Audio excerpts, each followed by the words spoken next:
ঠিক এই সময় গণ অধিকার পরিষদ সাবেক ছাত্র নেতা, সাবেক ভিপি এবং গণমানুষের নেতা জনাব নূর তার নেতৃত্বাধীন গণ অধিকার পরিষদকে দিনাজপুরকে পরামর্শ দিয়েছেন, নির্দেশ দিয়েছেন সৈয়দ জাহাঙ্গীর আলমের পাশে থাকার জন্য।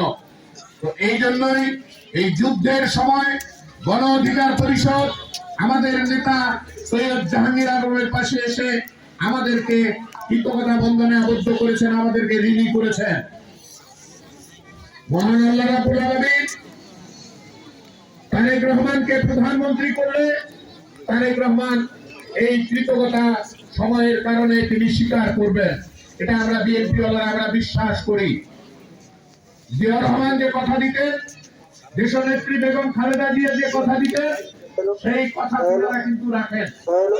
তাই আমরা মনে করি যে আজকে দিনাজপুরের শফিক ভাইয়ের সঙ্গে তিনার যে সকল সহকর্মী গণ অধিকার পরিষদের আছেন, আজকে এখানটা যিনারা উপস্থিত আছেন, তিনাদেরকে আবেদন করব, অনুরোধ করব, আপনারা মন প্রাণ খুলে দেশনেত্রী বেগম খালেদা জিয়া, শহীদ রাষ্ট্রপতি জিয়াউর রহমান, আরাফাত রহমান কোকো, দিনাজপুরের উন্নয়নের কান্ডারি বেগম খুরশিদজাহান হক, খালেদা জিয়ার বাবা মা ফরিদপুর কবরস্থানে ঘুমিয়ে আছেন, তিনাদের জন্য দোয়া করবেন। আল্লাহ রাব্বুল আলামিন যেন আপনাদের দোয়ার বরকতে তিনাদেরকে যেন জান্নাতুল ফিরদৌস দান করেন।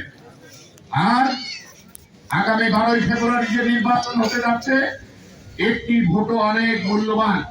এখানটায় আমার মা বোনেরা আছে, 96 12ই জুনের নির্বাচনে দেশনেত্রী বেগম খালেদা জিয়ার বড় বোন খুরশিদজাহান হক এখানটা প্রার্থী হয়েছিলেন। সেই সময় মায়েরা বেশি, বোনেরা বেশি ভোট দিয়েছিল চকলেটকে, যার জন্য এম আব্দুর রহিমকে পরাজিত করে বেগম খুরশিদজাহান হক নির্বাচিত হয়েছিল।